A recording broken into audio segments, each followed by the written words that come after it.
Hey, you're live. Okay, thank you very much. It's February 24th. I'm going to call this meeting of the Gloucester School Committee to order and remind everybody that the mission of Gloucester Public Schools is for all students to be successful, engaged, lifelong learners. This meeting is recorded by video and audio in accordance with state open meeting law, consistent with the governor's orders suspending certain provisions of the open meeting law and banning gatherings of more than 10 people.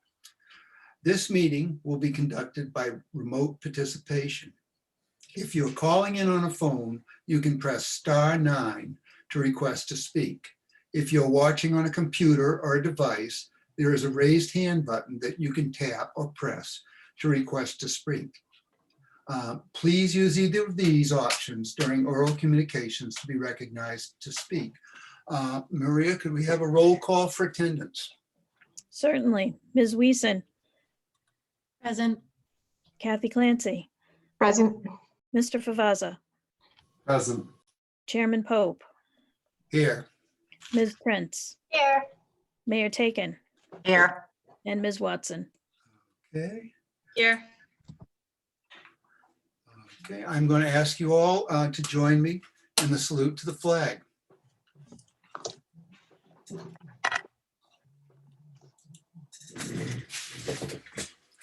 I pledge allegiance to the flag of the United States of America and to the republic for which it stands, one nation, under God, indivisible, with liberty and justice for all. Thank you.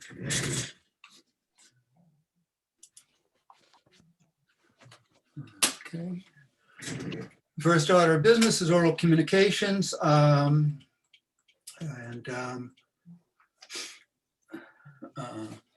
Oral communications, the public shall have the opportunity at every regular school committee meeting to be heard under oral communications.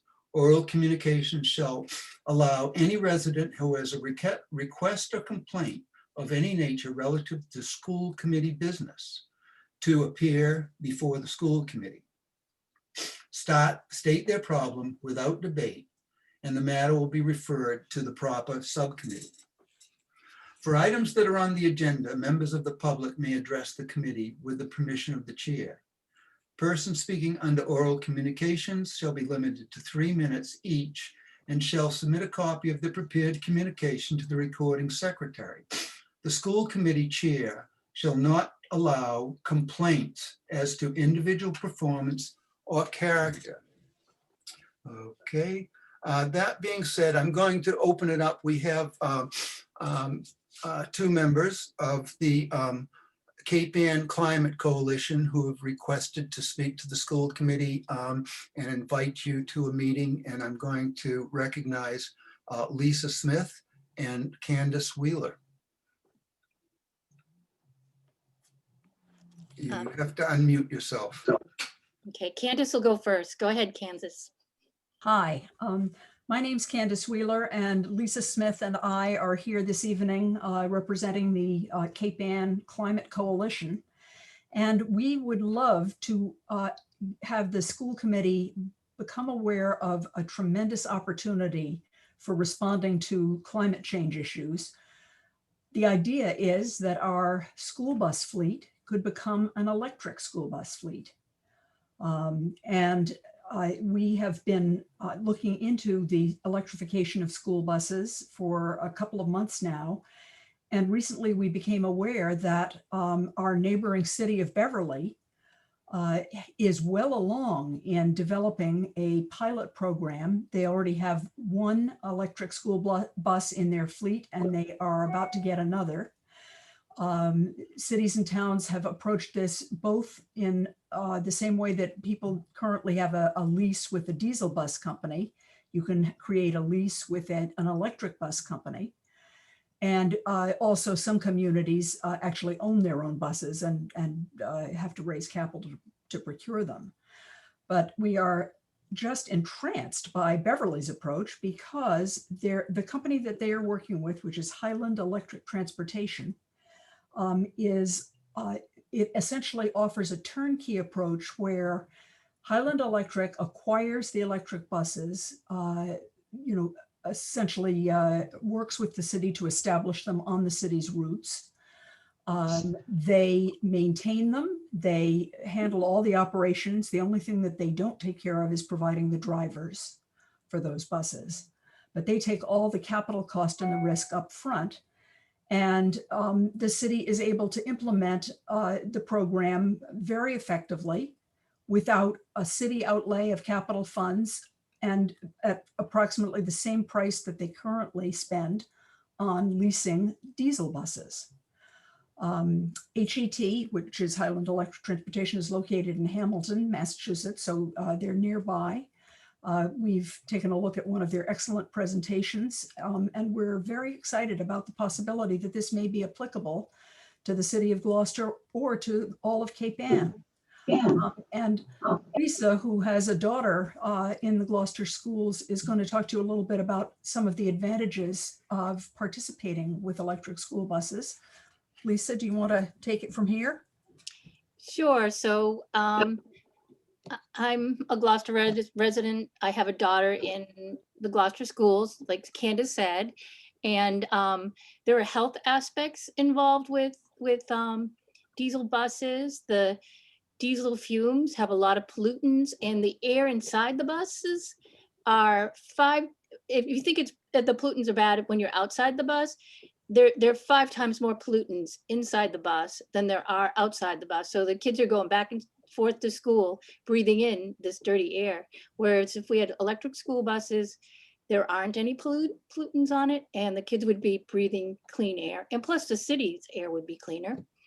And then another reason as a parent, I believe we should go electric is because I'm not in the Cape Ann Climate Coalition because of my future, because I'll be gone before the really bad effects of climate change happen. It's for the future of the kids in the school. They're gonna be up against a lot with climate change, and we have to get our carbon footprint down really far, get the greenhouse gases out of the air, and really do this now, not tomorrow, but right now, because it is a climate emergency. And so transportation, according to the EPA, has 28% of our greenhouse gases. So by getting buses on Cape Ann that are electric, it'll really bring down our greenhouse gas footprint on Cape Ann. So that's another reason. And a side effect, if we do electrify and we have like solar arrays on a Meili or the new school, it'll to run these school buses, it'll be a great STEM kind of education for the kids. They'll see science in action, and they'll be going to school on these buses, and they can see how they're getting powered by either the wind turbines or the solar panels. So that's another thing. And the only other thing I want to say is that we've had webinar kind of meetings with experts on public buses and on school buses. We have 3 videos so far made, and they're on our website. It's capeannclimatecoalition.org. I'm going to send you all an email with all this information in it, and from the Cape Ann Climate Coalition. And we also have another webinar with the director of the Beverly Public Schools transportation, the buses there. His name's Dana Krushank, and like Candace said, they've already implemented electric buses there, and he's going to talk to us about his experience with HET. They're the turnkey bus approach. So that's March 15th. So I'll give you a save the date email with that too. And I don't know, that's about it. We should just like get on that green bus to sustainability, because our kids' futures really depend on this. And can I throw in one last thought? And that is, what we would love to do is find somebody who is connected with the school committee or the school superintendent's office that we could collaborate with to see if we can build a path towards doing something like this. Whoever you would recommend, to us, we would be very happy to provide lots of information, legwork, support, whatever we can do to encourage this outcome. So we look for your guidance as a school committee and guidance from the school superintendent on how we might begin this. And Oh, thank and- you very much for seeing us this evening. And I just want to say, we're here for you. There's over 200 people. Actually, the mayor comes to, is on the Cape Ann Climate Coalition too. And there's a lot of people with all this wealth of experience, engineers, people who've worked in the environment, city planners, town planners. There's just a lot of people that you can draw from to, you know, get down to zero carbon emissions. Mhm. So Thank you, everybody. Thank you very much. And we look forward to getting the invitation to the March 15th meeting and as well as viewing your videos. Does anybody on the committee have any questions or comments? Ben? Mr. Chair, thank you. Thank you so much, Lisa and Candace, and also Susan, for your leadership on this. Adam Mayo, our Transportation Director, to the committee through the chair, has been in touch with the Beverly Transportation Director and spoken to him and gotten some really helpful details about costs and process and how they've been doing this. And also, Adam's also participated in a recent webinar that was brought to his attention by the Climate Action coalition. And so but happy to work with the committee and the Climate Coalition on doing this. It's a very exciting area that's developing rapidly. The leasing of electric buses is very, very new. Prior to this, you really had to own them. So that's promising. And also the technology is developing very quickly. While there are some challenges possibly on distances, those are changing rapidly as well. So it's certainly a place that we should look into, and happy to come back for another meeting and do some presentation and updating on the committee and work with you on it. So thank you, Jonathan. Thank you, folks. Terrific. Thank you. thank you. Thanks. We Okay. will exit and leave you to your business. Okay. Is there any other people who would like to speak under oral communications?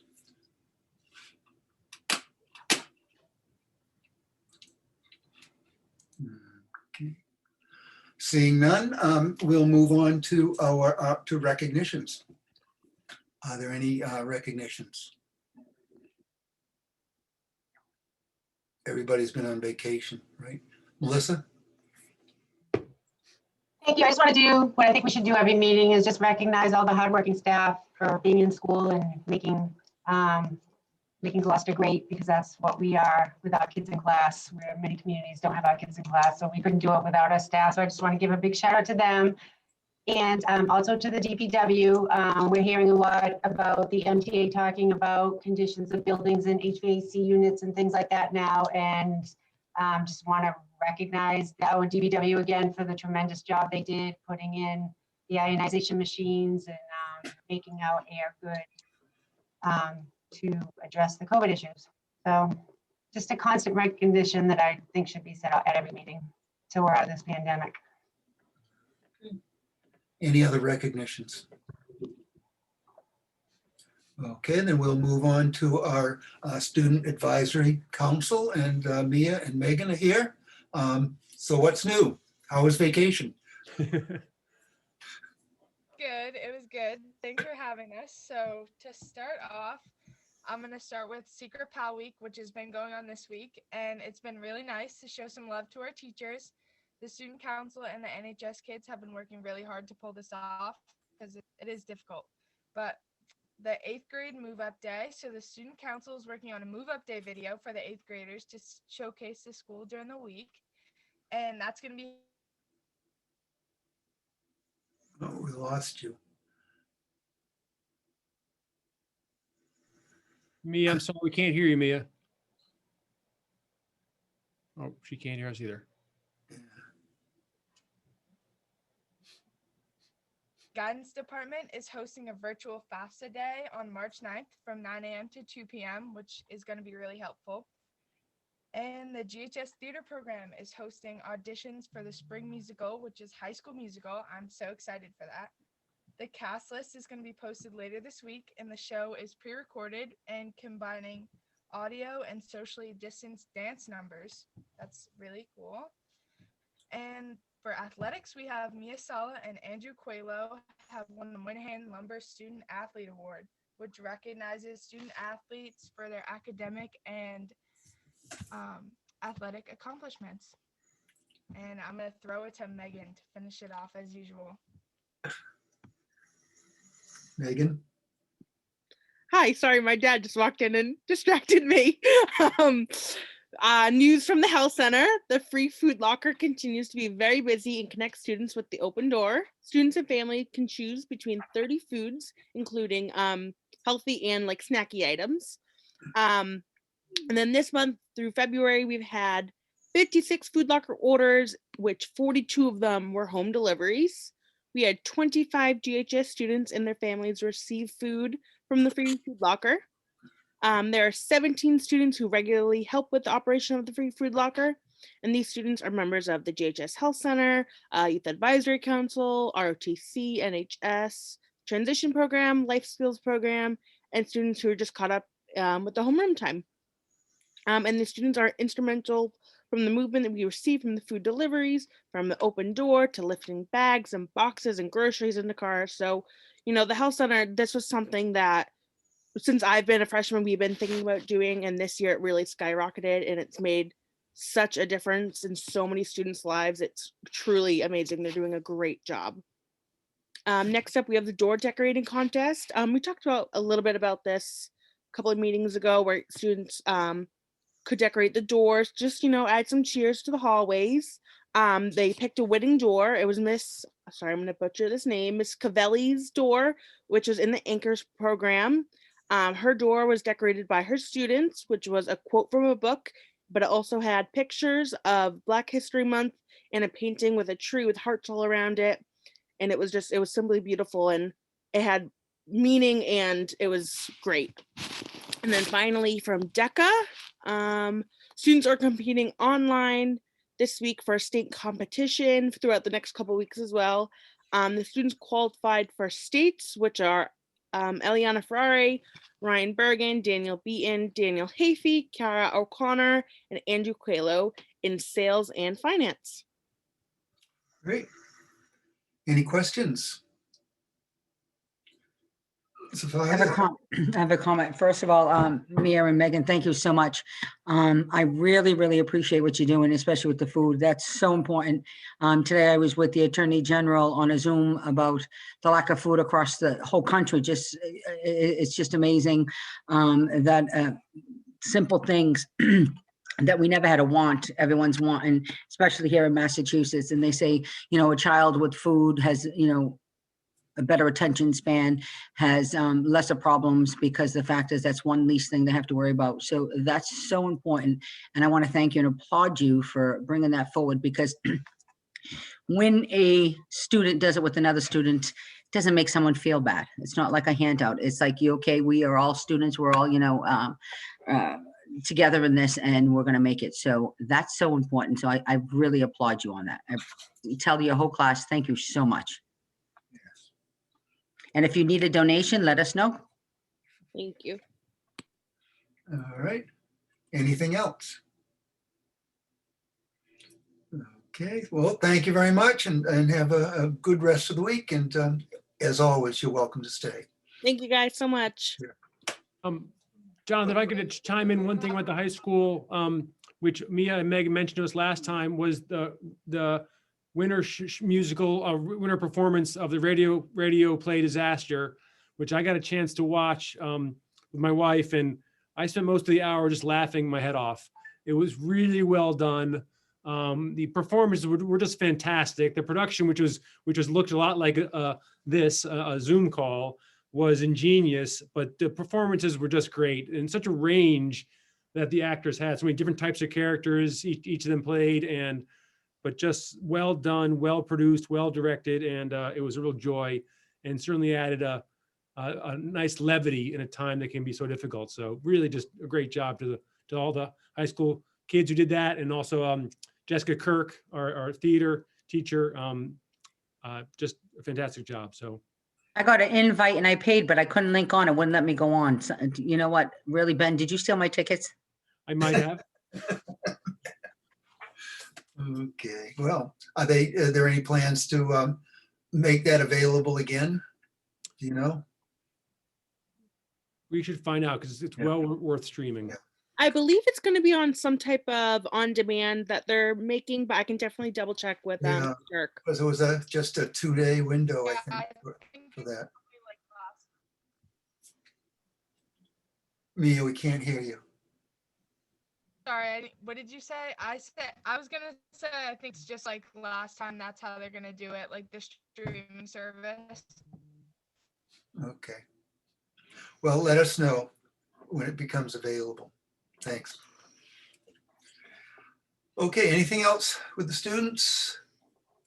Then we'll move on to the consent agenda. Are there any items on the consent agenda anybody would like to remove for additional scrutiny? I move that we approve the consent agenda. Second, Okay. Maria, could we have a roll call vote? Ms. Weason, Yes. Kathy Clancy, Yes. Mr. Favazza, Yes. Chairman Pope, Yes. Ms. Prince, Yes. Mayor Taken, yes. and Ms. Watson. Yes. Okay, it passes unanimously. Thank you very much. And we'll move on to deliberations on educational issues. And I will hand it over to Superintendent Lemus. Great. Thank you, Jonathan. Thank you, folks. We're going to start off. I got a great email from one of the high school teachers imploring me that when we have presentations with Principal Cook or Principal Beatty, to have them go early in the program because they need to get up very early and they work very late. So we're going to start off with an update from Principal James Cook about a great new partnership that is launching at, or program, I should say, is launching at the high school. Thank you, Ben, for that introduction. And it's so great to be able to add another bit of kind of good news from the high school about things that we've been doing on top of what Megan and Mia presented to you all moments ago. So what I'm here to talk about tonight, Ben and I were just reviewing some of the initiatives going on at the high school the other day. And this one really stood out to him as a theme that the committee has been very interested in. And we're launching the training part of this this week. So it seemed very timely. So he asked me to come on and talk with you about the Mental Health Ambassador Program at Gloucester High School. So this Mental Health Ambassador Program is really the brainchild of GHS Adjustment Counselor Amy Kam. And Amy and I have been working on this through this year. The core belief at the heart of the program is that it's essential that student voices really are at the head of the table for discussions about mental health and wellness, right? We want the students at the head of that table and providing input into the paths that we take to support mental health and to promote well-being in our schools and in the community at large as well. So we want to do that. We want to empower students with some knowledge and some skills that can help them advocate for mental health and for wellness. So where are we headed with this? So in the long-term sort of vision of this, ultimately, the students themselves, with the knowledge and skills that they gained through some training, are going to help shape the program and determine the initiatives that are created. Some of the possibilities so far are leading community forums, serving as representatives on the social emotional learning mental health steering committee that we have, presenting to health classes at the high school, middle school, and elementary schools in our district, sponsoring speakers, assemblies, and workshops with their peers and with the community at large, and also participating in any activism and advocacy that supports mental health and wellness in the school and the larger community. So to this end, ambassadors will work to bring awareness about mental health and wellness. They're going to learn skills to support their peers and really focus on destigmatizing the seeking of help for mental health, and then give input in the programs and policy decisions that are relevant to mental health and also social emotional learning at Gloucester High School. The part that's starting right now, the part that actually there was an introduction on Tuesday and that the students will be really digging into tomorrow, is about 20 of our students to start, with a focus on underclassmen, right? So they have the longest ability to grow and influence the school. They begin training this week to become mental health ambassadors. This means that they're going to participate in a 75-hour training that's funded by the Department of Mental Health. The DMH is funding this whole thing. The training is called GIFT, Gathering Inspiring Future Talent, and it's made possible through a multi-level partnership that we have. So the first partner is the Unity Drop-In Center downtown at 6 Elm Street, right? Which is, and they're a program of JRI, the Justice Resource Institute. They're our main partner. The second partner is the Department of Mental Health. And then third, the consultant, Kim Bissett, who runs these trainings and brings speakers into the 75-hour training as well. All the trainings on Zoom, if folks are wondering about that kind of thing. So these 20 or so students are logging on Tuesdays and Thursdays and to receive this training. The training costs about $30,000, but it's funded entirely by the Department of Mental Health. So we're really getting a very rich and robust curriculum for these students. The training focuses on developing leadership skills, communication skills, career development skills. So not only are the students contributing to us, they're also getting something out of it for themselves. And they develop a core gift, what's called a core gift personal mission statement. Like what is their vision of doing this work in their lives and for their community? So it's a real personal growth as well as this advocacy going on. So this gives we thought to start here and with this partnership with GIFT would give these ambassadors a solid foundation, right? Upon which they can then go forward and be the agents of change that we're really looking for, and be agents of change among their peers and in our community and bring awareness to mental health challenges and create opportunities for fostering mental health and wellness in the schools and in the community at large. So that's what we're working on here in the midst of all this other stuff. But it seems so important to prioritize this and really empower our students to be leaders in this area. Great. Thank you, James. Any questions from the committee just for Principal Cook? Samantha? Thank you. Obviously, I love this. I love everything about this, and I'm so excited about it, and I can't wait to learn more. I'm just curious, and I don't know if you know this off the top of your head, what is the diversity makeup of the 20 students who are doing the 75-hour training? Yeah, that's great. In terms of racial diversity and diversity in terms of gender identity and sexual orientation, it's an incredibly diverse group. Actually, it's a very interestingly diverse group. We'd like to get more boys involved, more male identifying students involved, right? So that's something we know. And like I can't say enough about Amy Cam, like envisioning this and also working on the details of this. Not everybody is able to have like great vision and also like work out details. And Amy's been so good at all of those pieces. But that is, one area, but really in terms of like representing some of the growing diversity in our school, it's a real, it's a very interesting group of students who will bring some different perspectives. But one of the things we do have our eye on, and Amy and I have talked about, is what are some populations we might be missing as we go forward that we can add to this group. That's definitely something very much on our minds. Great, that's good to hear. It's so super important to have a diverse range of experience when doing something like this. So I appreciate that. Laura? Thank you. This sounds amazing. I don't know if I missed this, but I just wanted to ask, in empowering these students, is it both to advocate for themselves and their families as well as for their peers and the greater community? Sort of how, it feels like there's a lot of places where advocacy is important. Just wondering where this is directed or if it's all of the above.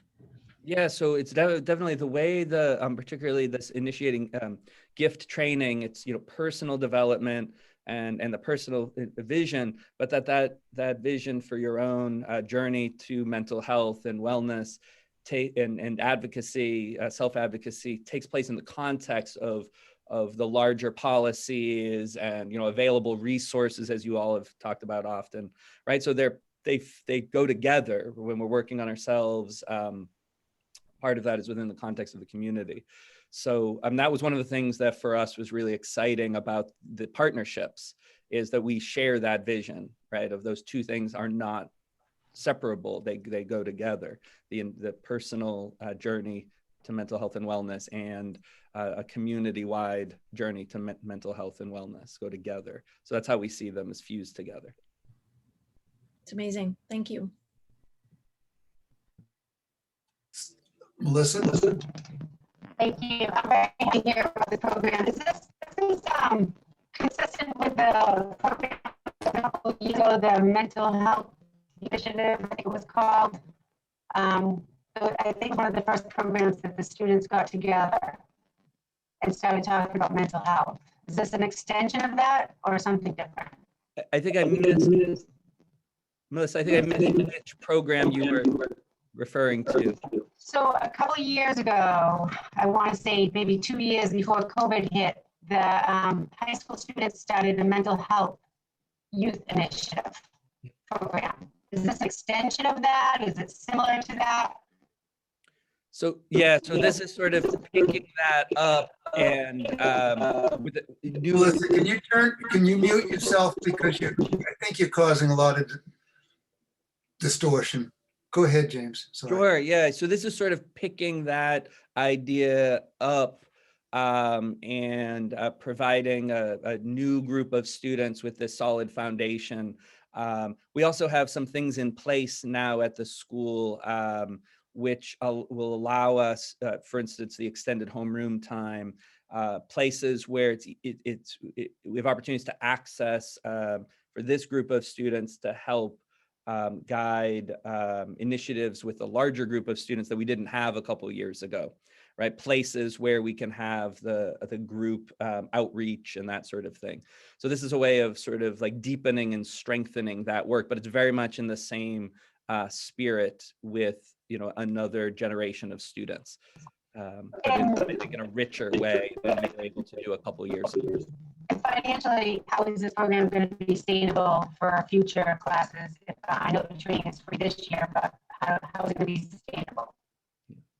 So by growing our internal capacity with through these kinds of trainings and continuing our partnership with JRI, the Unity Drop-In Center, who've been a great partner with us going forward. We think we'll be able to have continued trainings going forward, but also that we're building capacity like among these students also for peer-to-peer training and building through partnerships going forward.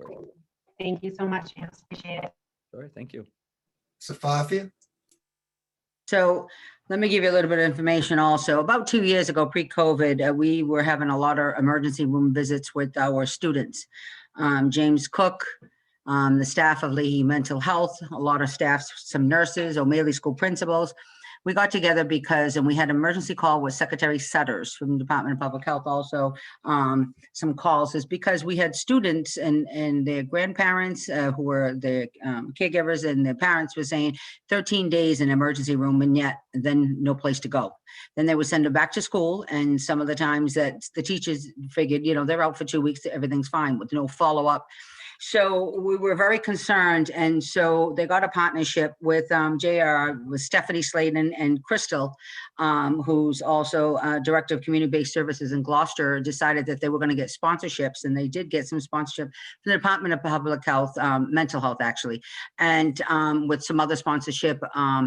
And they were supposed to open, but then COVID hit, at the old Common Crow in Browns Mall. It's supposed to be walk-in services. No one would be turned away. It didn't matter what health insurance for 16 to 24 years old. If you had any problems and you needed to see a counselor, what was going on, and that was supposed to be going. And then the Gloucester Public Health Department had Jessica Scholar, a youth initiative to help also with some programs. The DA also. So as you know that everyone, the concern now was from a lot of teachers saying that it's very difficult because you had your child in school and you could see some of the children who had some problems or were having difficulties. And we were more concerned of the students that weren't coming into school and what was happening. And this past COVID year, we've had more child attempted suicides than ever before. And so this program, and I am so glad that James Cook never gives up on any of the programs. It could be 3 years old and he's still going to bring it to fruition. So thank you, James. And also the Maley School and with Ben now. It's very, very important. This is one of my specialties as far as close to my heart, as you know. And so I get emotional. So it's very difficult because my husband killed himself and you don't know. You just don't know when something is going to hit. So when a child has no one else to talk to, here we are adults and don't know, or you have, attempted suicide from children and their parents are therapists and still don't know. I think that this program where you just saw our two students, amazing students, talk about how they sharing food. When it's another student saying to another student, hey, I feel the same way. Do you feel this way? There's someone you can talk to. We're not going to give up on you. We're here for you, and keep talking to them. I think that's going to be a bigger benefit than me going out to and say, you know what, guess what? They don't want to hear from adults or anything else, or you can't find any therapist. When Secretary Sutter said to me that there are 1,200 therapists, registered therapists, 90% don't take health insurance. Okay, that's a disgrace. So, and we're still fighting. And with COVID, everything was like, we're going through like a windmill, we're waiting for the wind to turn. But I am so glad that you have no idea. I am so proud, not glad, so proud of this school system jumping forward on these issues and talking openly about it. Our teachers, you've heard them during the beginning, the school committee, James, the principal, especially O'Malley, even the elementary, they're noticing. I am so proud that we are talking about this and actually doing something. I have some information on it because they asked me to do a ribbon cutting with them. I will forward it all to you. It's amazing. Check out all the information on it. It's amazing. And we are so lucky that we do have these partnerships and we do have these sponsorships, because I don't think it's going to stop next year or the year after, because it's so important and it's a crisis that's hitting all around. So thank you again for bringing this forward and speaking openly about it. Sure. Yeah, I will also add, I know it was buried a little bit in a previous presentation, but we also partnered with the Unity Drop-In Center for something we're calling the RAISE program that Amy Cam also again set up, where some students were having trouble, COVID related, we have to have students who are remote under COVID. And so these are students who for various reasons are struggling to get to school, but they're attending through the Unity Drop-In Center. They're getting support for academics that we're running through our remote students through Liz Moran and our Bridge program. And then they're also getting the other supports that Unity can offer at the same time. So that's another partnership. They're very creative about how to make some things work despite COVID. And we're trying to, the vision is different than it was when it got set up, as you were saying, I just Mayor. wish, you know what? I'm throwing all you a kiss. I just wish that the public could hear all of this instead of hearing all the negativity in the Times or anything else, and knowing the positive. James, I really think that you and whoever you want should really go on 1623 and really promote this and really promote the positive, because I don't think, it's going to go out everywhere else. But you need to bring this forward. There are so many people that came forward, and parents and grandparents. I mean, they were texting us, and I was forwarding to you back then. Day by day, I'm in the emergency room. I don't know why I'm here, because there's no one helping me. My child, this is like I am at Times Square in New York. If you have a mental health problem and your child is going through this, this is worse, because it's chaotic going in and out. Another one, I am a grandparent, never thought I'd be here. I don't know what to do. Is there any support groups? I mean, this is just every day we were getting emails and texts and all these things. And you yourselves, I know every one of you, because I saw your names, certain parents would contact you, help us. And the biggest fear is they're going to age out. The biggest fear is when they age out. So when we asked the DA to come on board and we asked him, we said, what happens when there's a 13-year-old or 14-year-old and they'll hurt someone? And, it happened, in other schools. What happens then? And they says usually, either a person with severe mental health problems could either hurt themselves, hurt others, do something wrong, end up on drugs, or all. You need, and then they age out, and that's what you want to do. I am so I am so proud of we're talking openly about this, and thank you for letting me speak a little bit extra on this. It's so important. But thank you again, Mr. Cook, and all of your staff and everyone that does this, and because it's so important. And we don't want them to age out. We want them to grow nicely. We want them to be, a principal, a mayor. We want them to give them hope. And this is where you can, because you know what? Mental health is so important to address at an early age and actually see it. And we're not trained. And so when you can get trainers to train and it's young, you know what? I am so ecstatic. I'm so sad that, okay, COVID's still here, but we're still going to take this. So thank you. Thank you. Thank you. And I'll bring that back to my staff as well. So thank you. Yep.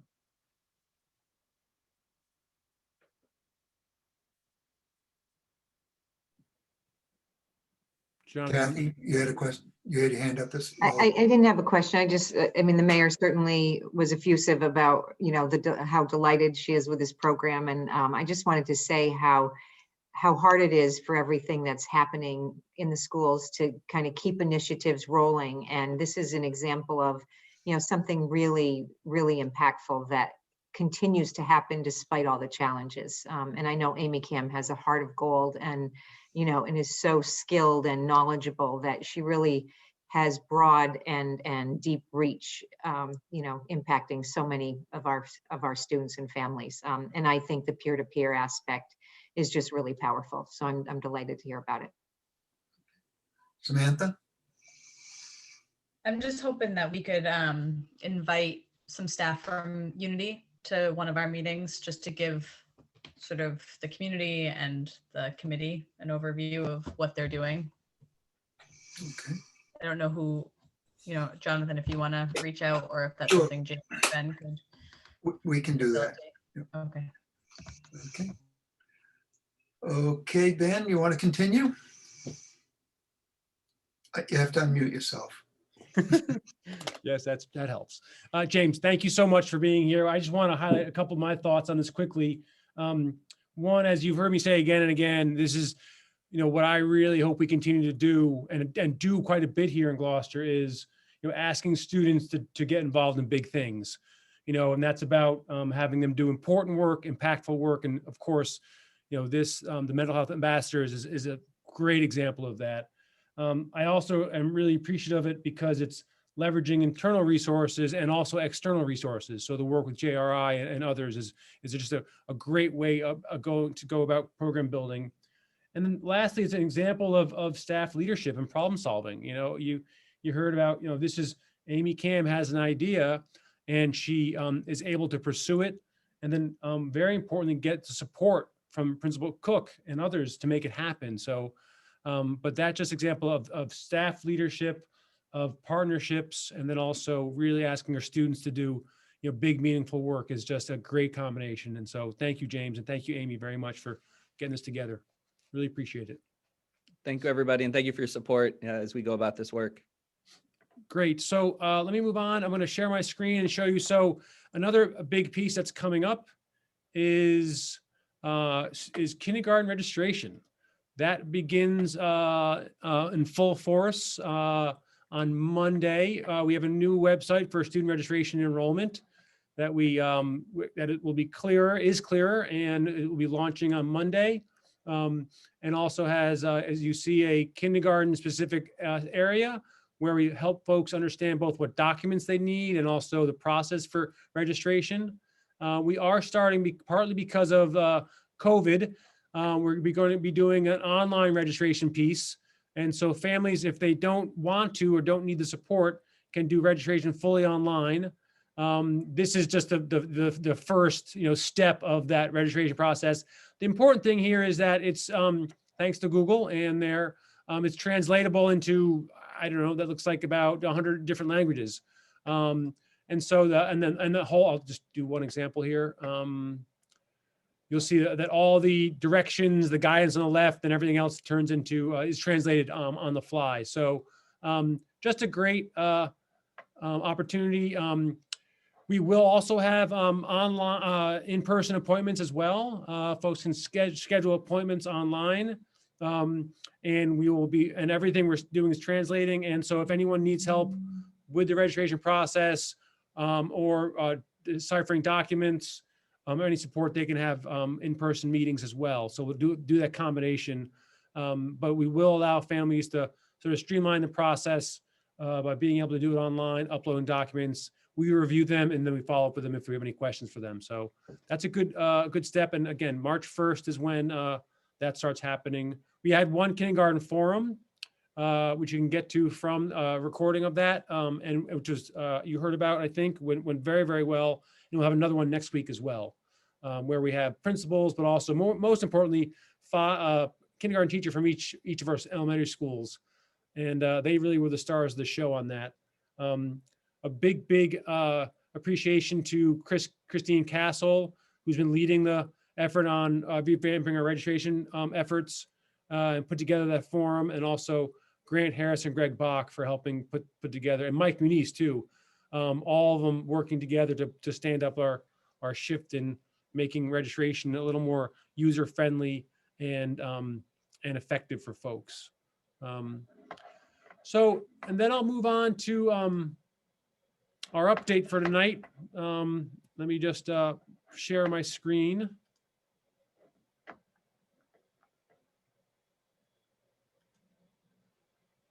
Second here.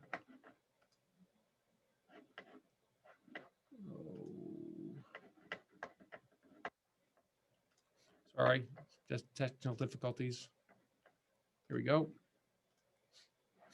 Okay, so I hope you can see the presentation. So we've done the first two there already. So I'll skip right to the COVID update. So these are citywide cases, which we try to give you up every time.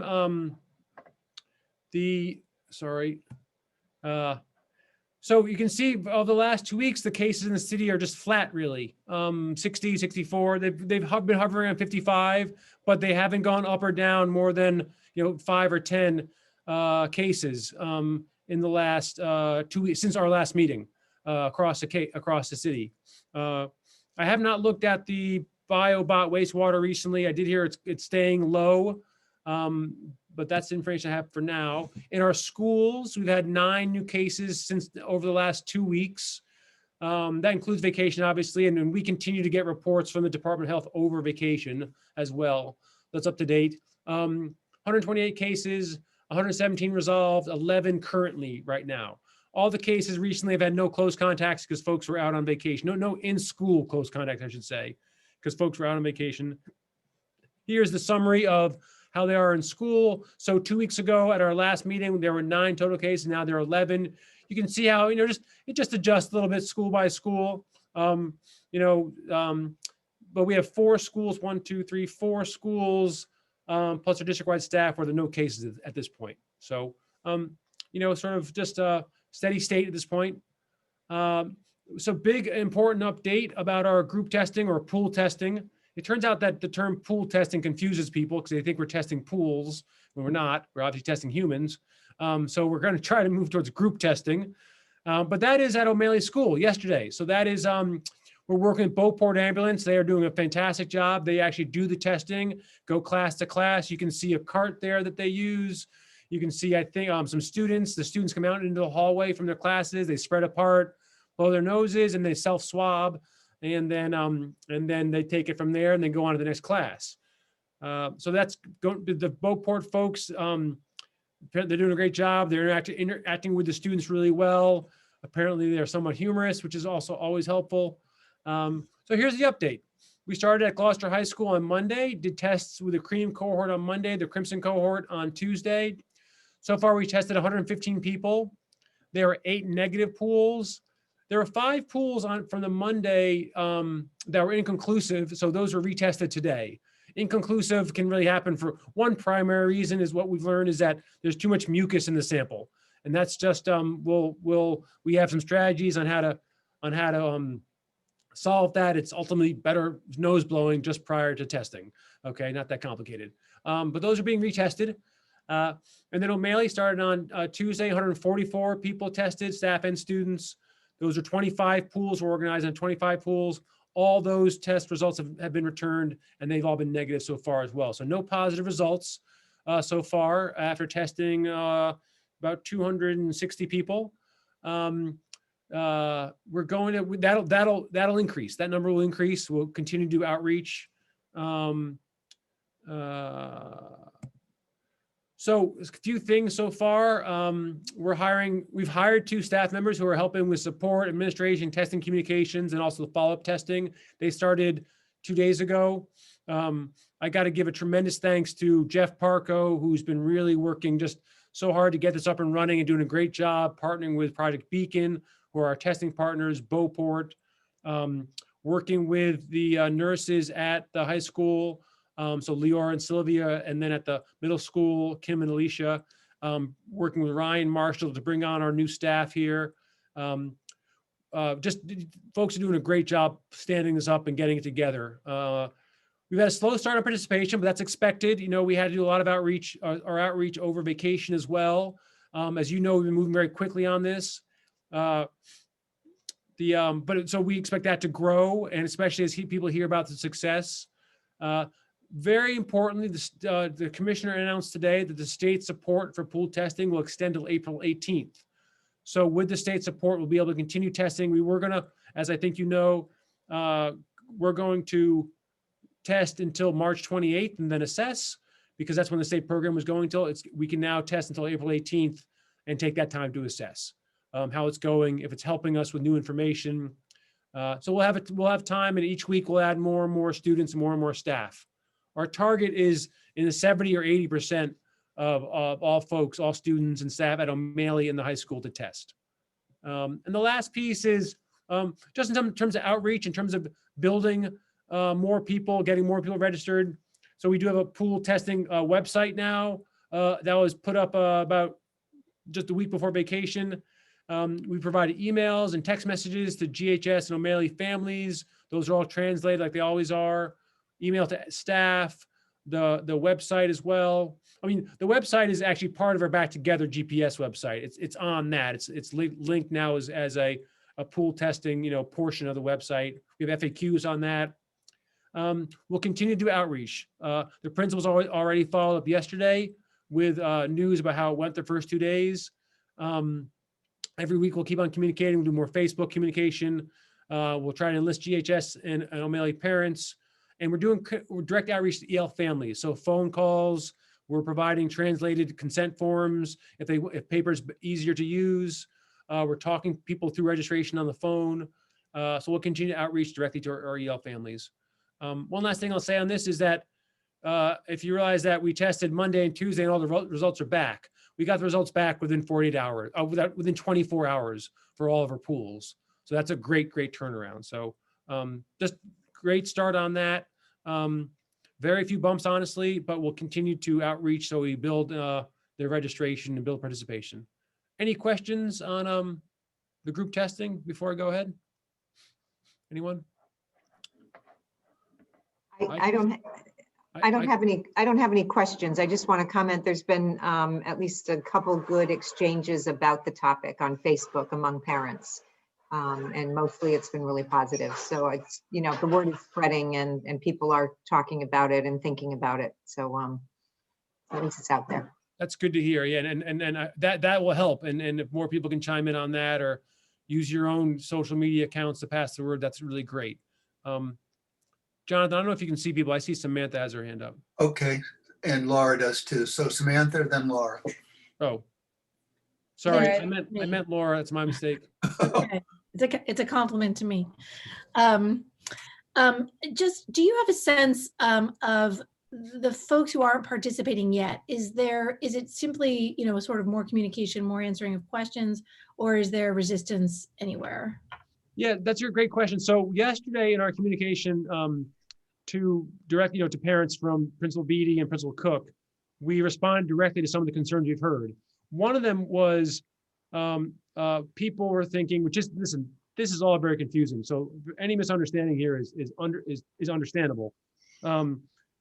People were getting confused and thinking that if your group or your pool tested positive, you'd have to quarantine for 10 days, which isn't the case.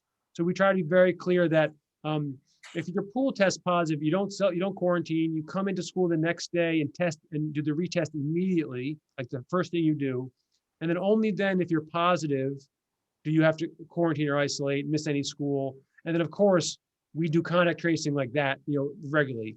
But that doesn't mean, for example, if there's no correlation between being in someone's pool group or test group and necessarily being in close contact. So we need to keep on allaying people's concerns that they'll automatically become a close contact or have to quarantine if there's a positive pool test. So that's one of the major ones. I think just part of it is waiting and seeing, that sort of thing. I've gotten a few emails, people saying, we're doing fine, why bother with this type of thing. So I think another piece is definitely just it was happening over vacation. That's another piece. So those are some of the things we've heard, but we'll keep our ears to the ground. And certainly if you folks hear something that is blocking people, let me know, and we can adjust our communications, adjust our FAQs, adjust the website, that sort of thing. Sure, and I'll share it also on our school committee Facebook group, the links to that. Great, thank you. Anyone else? I don't see any other questions. Great. So we're going to flip to the Department of Education is starting to do, or continuing really to adjust some guidelines. Just before vacation, they came out with some updates on transportation, which I'll just run through pretty quickly. They actually may not make much of an impact for us, but I'll explain that. And then Adam Mayo's here too, if you have questions. So first off, distancing, they are lifting the capacity and physical distancing limits for buses. At the high school, that's elementary school. Middle and high school, same thing, except for if you are a high community prevalence, a community with high prevalence of COVID, you have to limit it to 2 students per bus bench. Also, students need to be assigned, assigned seat assignments in their guidance as well. So we're doing a fair bit of this. So we already have assigned seats. One of our concerns on this is if we become a community with high prevalence, if we rejigger buses, middle or high, and expand the capacity of them, and then we go high prevalence again, you've got to redo the buses completely again. And that's a major, major challenge. So we're a little wary of that. At this point, anyway, the demand isn't that great. We only have 3 students on the wait list at this point. We can certainly accommodate them with this new guidance. We are wary about adding a whole bunch more folks to any given bus because it would certainly make contact tracing a lot more difficult than it is right now. With assigned seats, 1 student per bench, that sort of thing. Knowing where they sit, and also fewer kids, it's easy to keep track through video or through the bus or bus monitors about contact tracing, and that's worked fine so far. So we're a little wary of that. We definitely can take folks on a one-by-one basis, and as folks reach out, or as they, we let them know that we can add people. I also do think that many families who've been sort of gotten into the routine of driving may not want to put kids on the bus, but we certainly can add them. We're capable of adding more students on the bus. It's not clear we want to add it completely. Another piece of their guidance, which is kind of curious, is that they do insist that all windows stay open. We've been keeping our windows open. But they also say, because if you have more kids on more buses, more seats with the windows open, you have to create a rain plan. They make a few suggestions. One is that families should send their students on the bus in full rain gear, or that we should distribute disposable ponchos for students who need them. So that's really what they put in there. So not sure those are practicable, but certainly, which is another reason we may not want to overload the buses. But we can also have the open the windows just a little bit when it's a bad rainy day. So it's good guy. It's a step forward.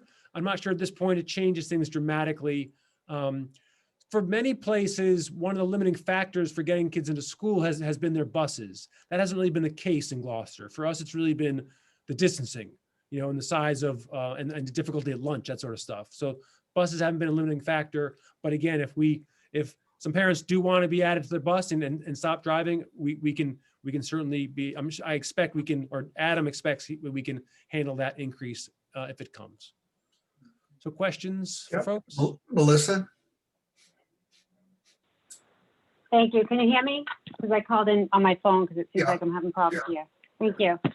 So my question is to the superintendent or to Adam through the superintendent, and you may not be able to answer this, but I'm just hearing that report. It made me think of a question.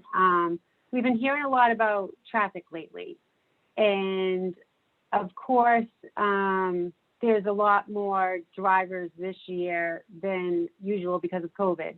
So I'm wondering if there's any kind of figure or report on if we didn't have COVID, how many less cars would be at the schools right now? In other words, you said there's 3 students on a wait list.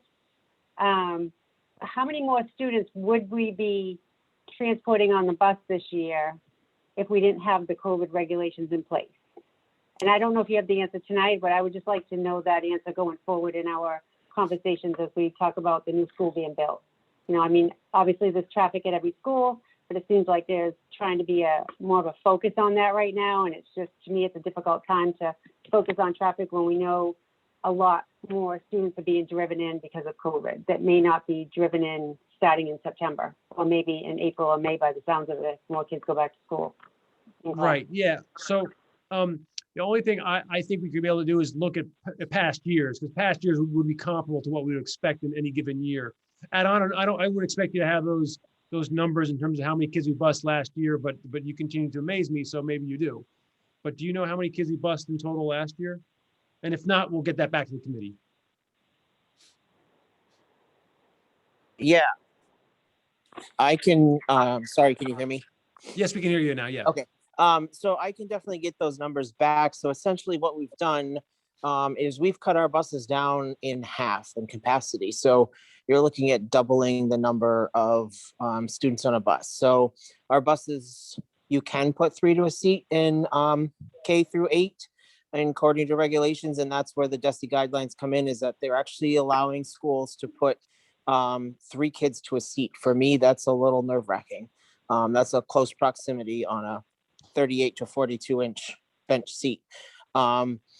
So basically we would be doubling our capacities again where we're at. So you're looking at probably 50 to 60 kids on a bus. Right now we're at 25.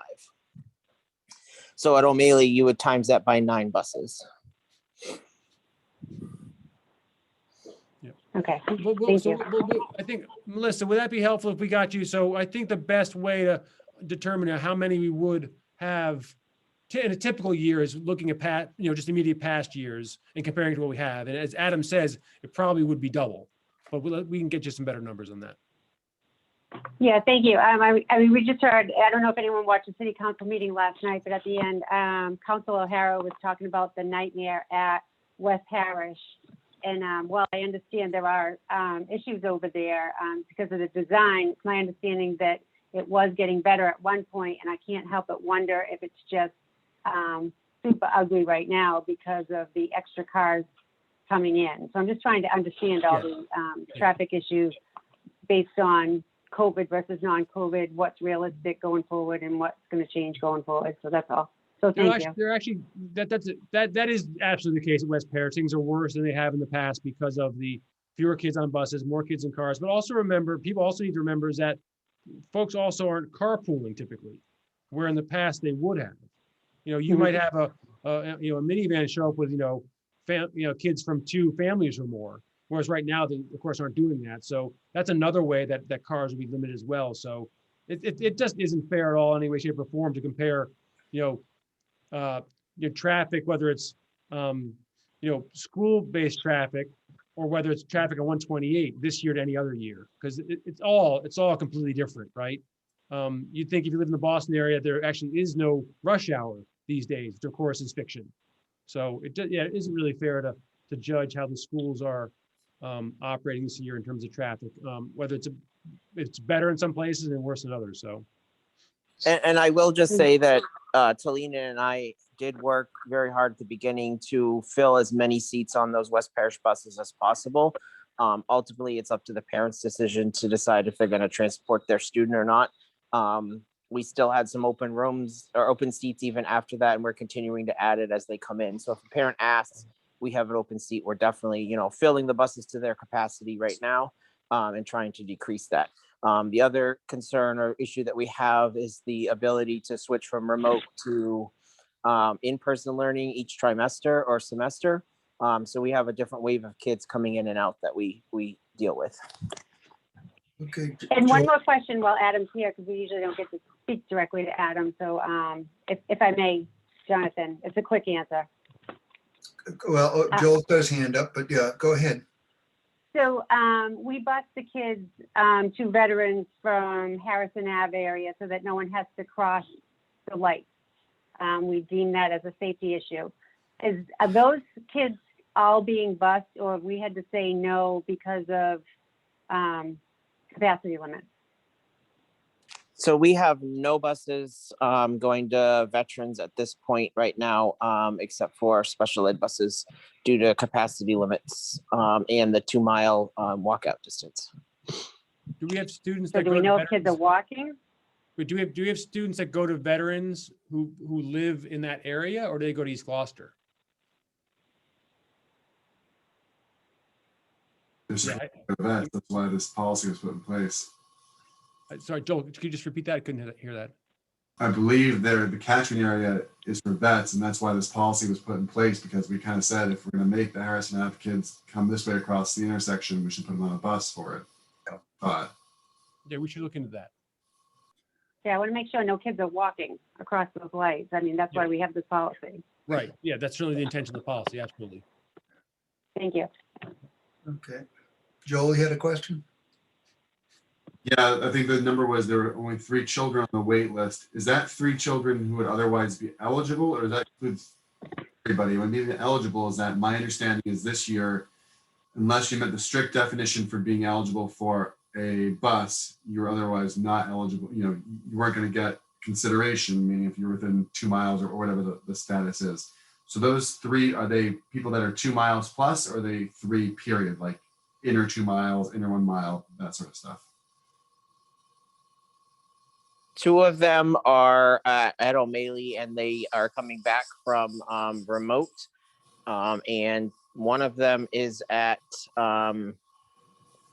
Beeman, and they are under the 2 miles. But otherwise, I guess my curiosity would be, so obviously I see vets every day, and it's awful over there right now with no buses. I've visited Beeman for drop off. I've visited O'Malley for pickup, and I've visited West Parish for drop off and pickup. And it just seems like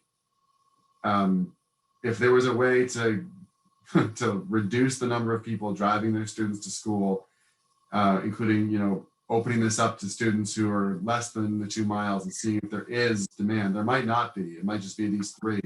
But I feel like people within the 2 miles assume that they weren't going to be taken this year regardless. And so maybe they're not on a wait list because they feel like a wait list isn't available to them. And so I just, I think it's incumbent upon us to see if there is demand, because, O'Malley, oh my God, it's nuts everywhere. I haven't been to Plumco, I haven't been to East Gloucester. I can't imagine that it's much better on those streets over there, but the schools that I have been to is absolutely nuts. And so if there was a way to see if there was, a desire in the community to alleviate that, I think we should at least explore it. And maybe there won't be, but as you mentioned, it's the parents' decision whether or not they want to add their child to a bus. But if they know, first, if veterans got a bus, would there be 20 or 30 kids who would take that bus? And what would that do to the walking population? What would that do to the driving population? That sort of stuff. If children within a mile or mile and a half of Beeman were able to get on that bus, what would that do for the mornings and the afternoons if they were out there? So I think we'd start with the policy as it stands, which is 2 miles. I think we could, let's look into the, Adam will work on looking and we'll work with principals to get to make sure folks know that can happen. And I think we need to go in steps here. What I think would be very hard is to open it up, full bore for everyone, all comers, and then have to, say no. And then make choices on that rather than open up, go bit by bit. But I think it does make sense. I think it's a good point, Joel, in being proactively reaching out to identify, to understand rather, what the demand is, and then start filling from there. I think we need to be careful about filling them, to capacity. Yeah. Well, if I could just push back on that, but that seems like the same argument for not, going in person to school, right? We had the discussion back over the summers. It makes sense to begin this hybrid program and then all of a sudden have to take it away and send kids back out if numbers got too high. We're still running that risk that at any moment, we could have to go full remote. There was an outbreak in the community, but we decided that it was worth the risk to send students into these school buildings, knowing that it might get all pulled out from under them. You'd think it'd be the same thing with the bus. You'd say, well, while we have the availability to do a good thing, let's do it. And everyone who's getting on the bus know that at any moment, just like with the schools, this could go back away if guidance changes, I think the biggest difference for me on that versus the school is the proximity of 2 or 3 kids per seat, and also the difficulty of contact tracing on the buses, because it's harder to document and to know where kids are, because there's much less supervision on a bus in terms of adult to student ratio and knowledge of where kids are. So aren't all of our buses being video recorded at all times? So if there was a positive case on a bus, you could pull the tape and see exactly where everyone was sat. That's part of the way we've done it, and you get dozens and dozens of kids on there. It's harder and harder to decipher the video. Because listen, and that's the importance of contact tracing. I mean, it's really an essential piece on this, and so again, I want to be clear to folks, so I think increasing the number of folks on a bus does make sense at this point. I think doing it in a way that's, moderation and controlled in a way where we can make sure it continues to be, safe. And that includes, we can easily contact trace, really matters. But so we'll start to reach out to families, get a sense of where people are, understand how many folks want to come back, and go from there. But we'll come back to you to help you understand how we're doing that. Thank you. Yeah, absolutely. Okay, moving on. So Brian LaFata's here to give us update on athletics, because we are back to the fall apparently.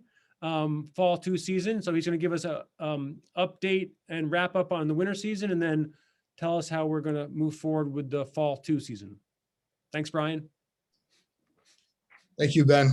Thank you, everybody. Always appreciate the opportunity to come present on here.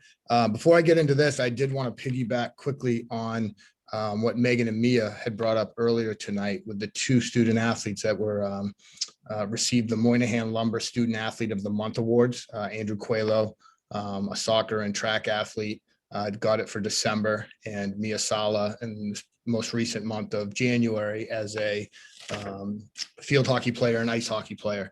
Those awards are very prestigious. Actually, it's not just our conference, it's actually our entire North Shore area, every high school, private, public, small schools, large schools. So they only have about not even 20 recipients per year, because 2 per month for just the school months.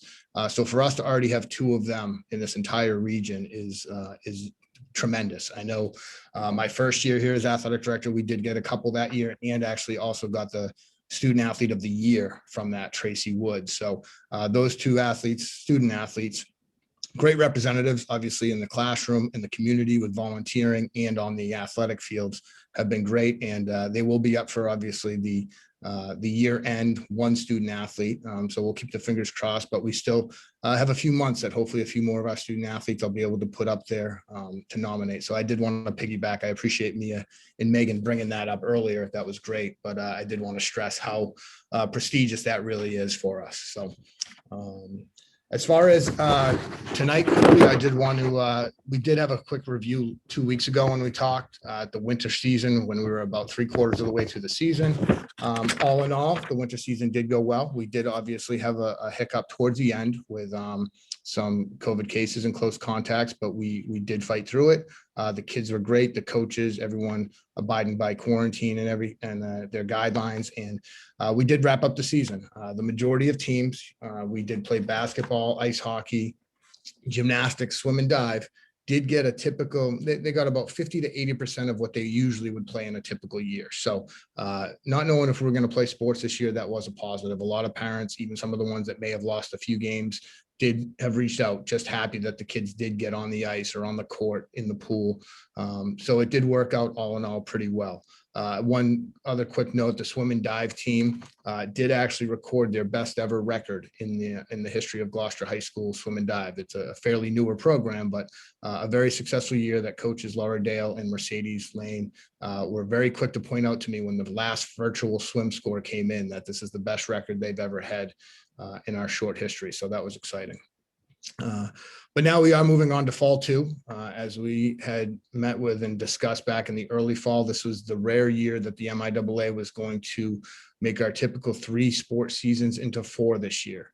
So the fall two season begins this week and runs until the end of April vacation, Sunday the 25th. It does include just a few sports, fall cheer, football, and indoor track and field. Obviously, all 3 of those are typically in other seasons. MIAA wanted to hold off, get obviously a couple seasons under our belt before going to these sports that at the time seemed as if they could be higher risk, and wanted to make sure they had good guidelines and protocols for them. So as far as a brief overview of what the season will look like for football, there is a 7-game schedule set in place for those teams. The cheer team would be, at this time, it says cheering home games only. But now on the table is the MIAA and the MSAA, who oversees cheer, have started to look at the options of allowing cheer teams to travel to away games and also conduct virtual meets. In this day and age, cheerleading competitions are very big for them. So the opportunity to do a virtual meet, similar to how we did our swim, the girls would be able to compete, get it videoed here in our field house, and then the judges would be sent all the videos. So that's a great opportunity possibly for the cheer team. And finally, the track and field. For indoor track and field would be 5 dual meets. The big difference is the majority of this indoor season will actually be conducted outdoors.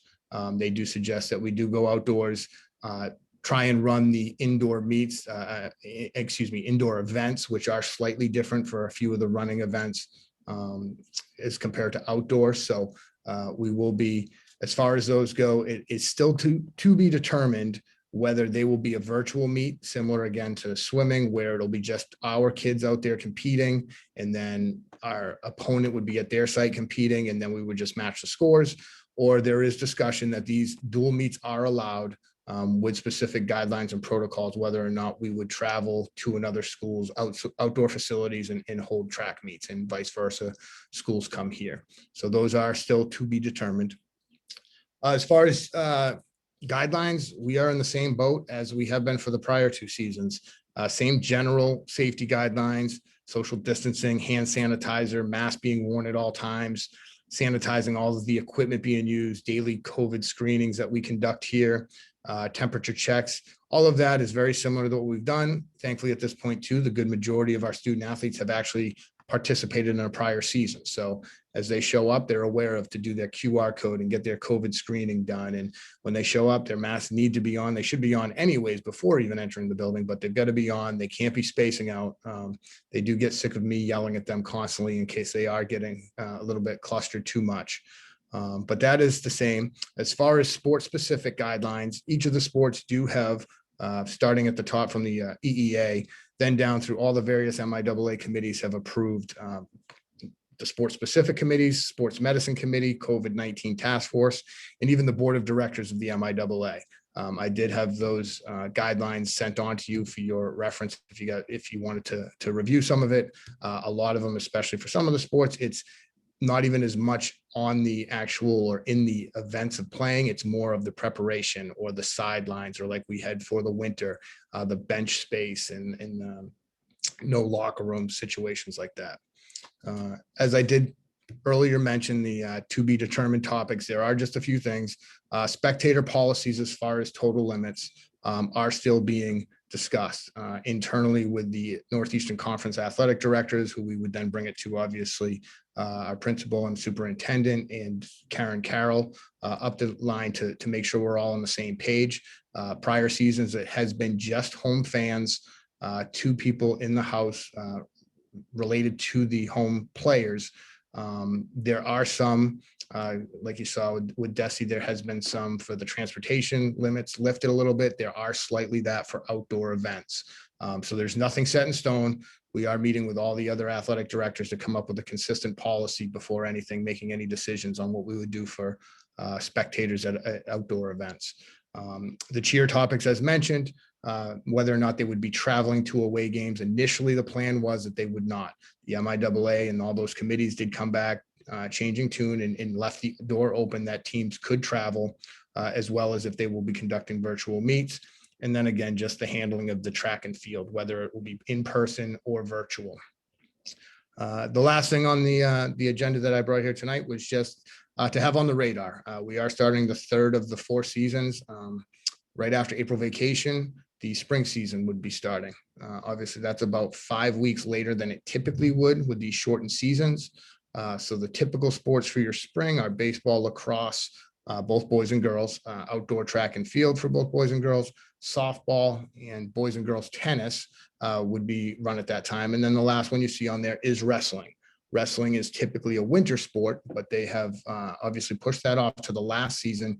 I think they really want to get a good idea and see how some of the other, what they've considered previously high-risk sports, the hockeys, the footballs, see how those go before getting into the wrestling guidelines.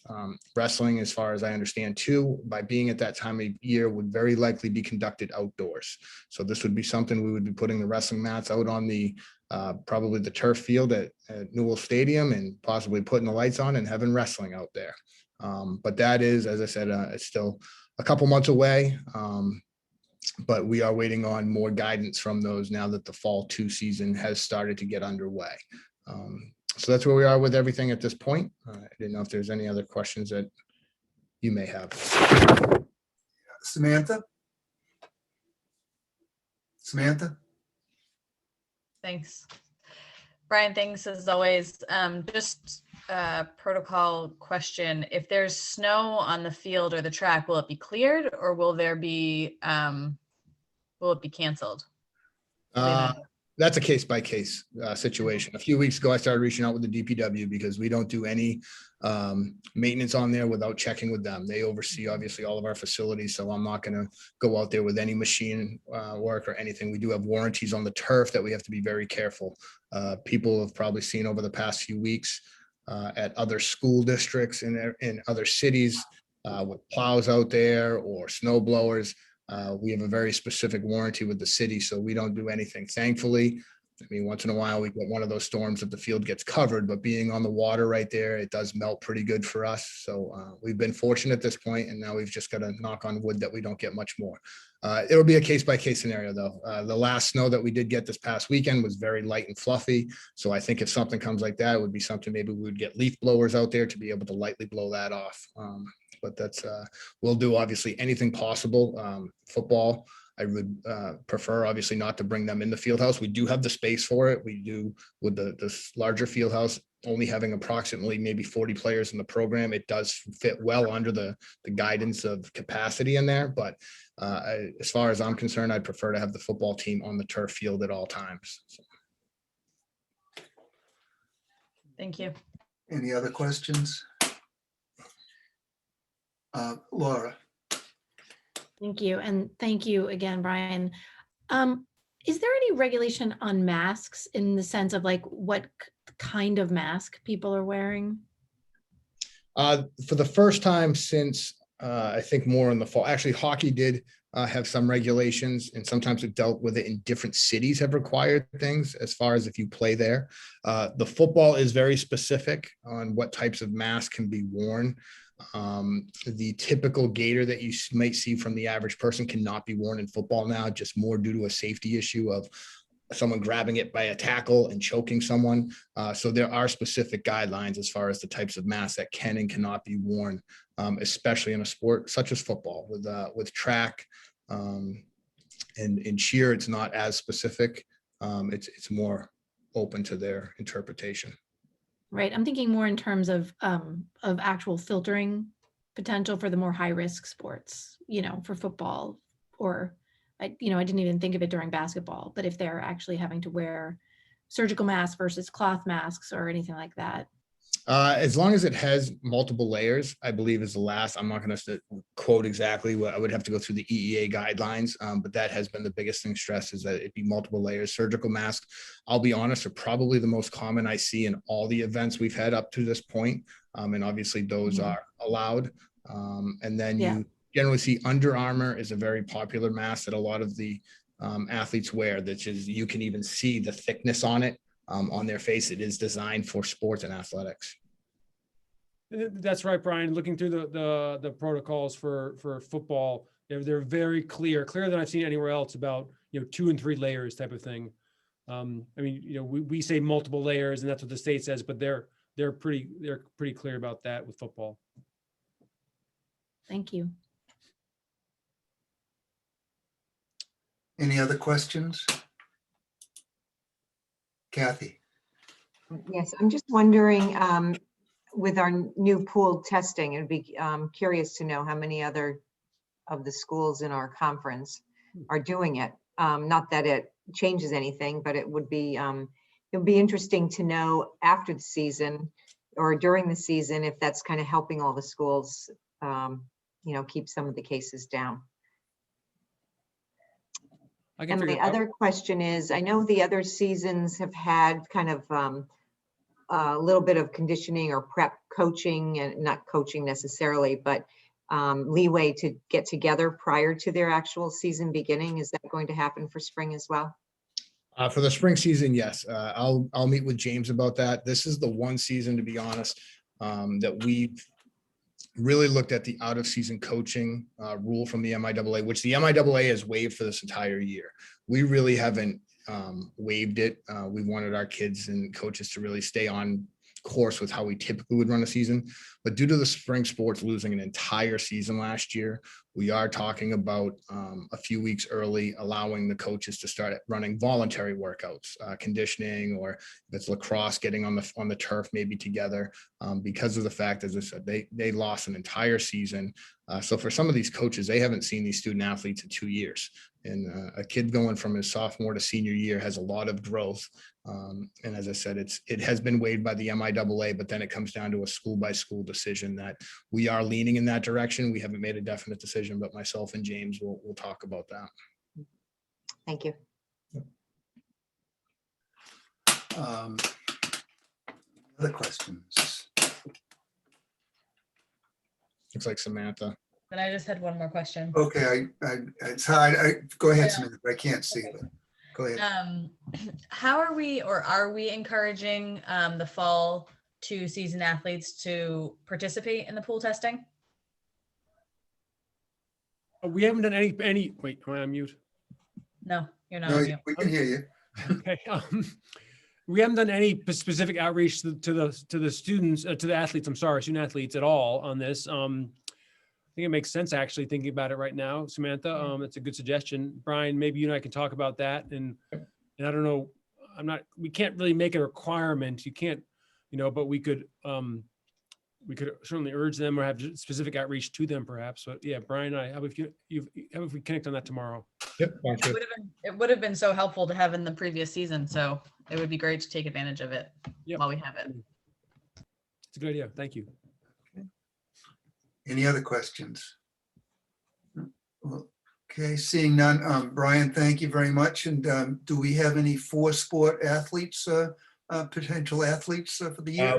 We do. I've seen a couple come across the registration list, so I will definitely be sure to make a point of that once we get to the end of the year. Okay.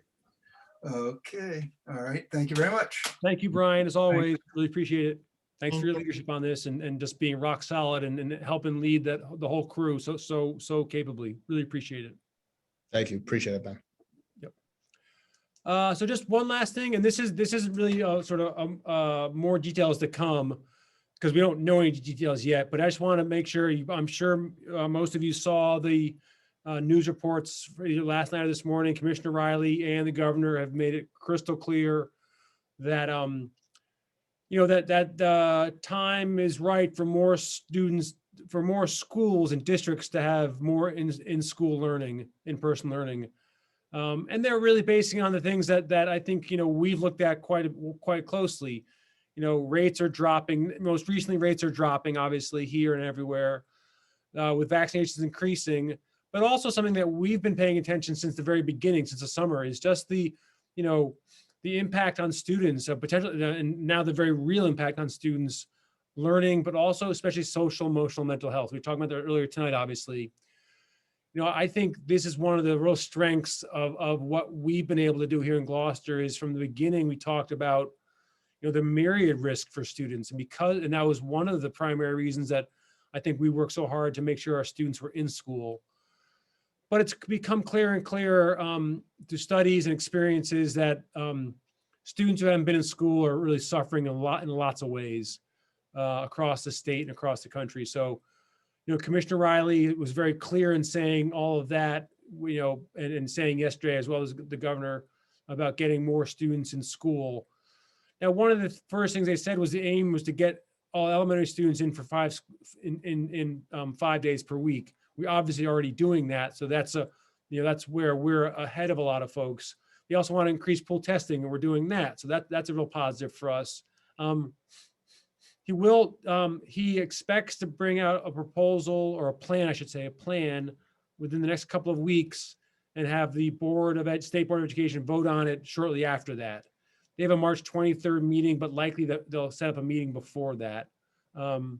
He told us a call today, did not give us very many details at all, but that elementary guidance would go into, or regulations really would go into effect sooner. And then they would space out any changes for middle and high school. What those changes are, we don't know yet.